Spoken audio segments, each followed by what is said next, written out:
Nous sommes plus de 600 000 femmes avec un handicap physique au Québec. Nous sommes des mères, des athlètes, des professionnels, des étudiantes, des amis, mais on n'est ni des victimes, ni des êtres d'exception, mais des citoyennes à part entière. Je suis handicapée depuis ma naissance, c'est une spina bifida.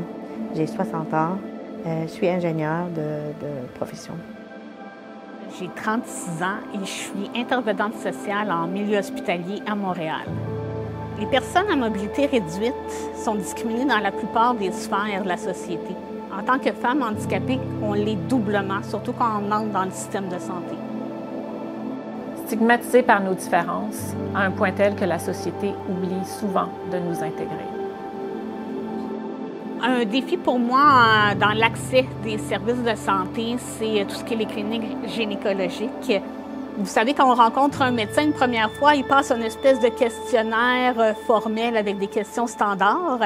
Et rendu à la question de la sexualité, avez-vous une sexualité active? Il ne m'a pas laissé répondre. Il a dit « Ah, assurément non », il a coché non. En ce moment, on est exclus dans les statistiques parce qu'on ne nous voit pas comme des parents potentiels.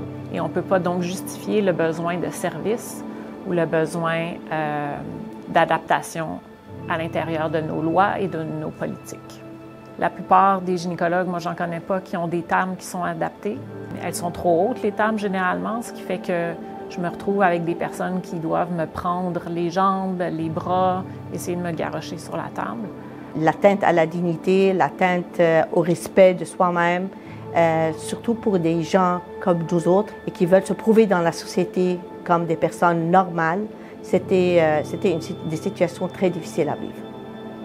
Étant donné qu'une machine de mammographie, elle n'est pas adaptée, je me suis retrouvée à avoir les roues dans la machine. Vous pouvez vous imaginer à la dignité, quand je suis un petit peu en équilibre, à moitié nue, à me tenir après une machine. Et puis, j'ai dû revenir 2 fois puisque les images n'étaient pas bien prises. Ils ne pouvaient pas bien voir à l'intérieur de mon sein si j'avais des tumeurs cancéreuses. L'accès aux soins de santé est un parcours du combattant pour nous.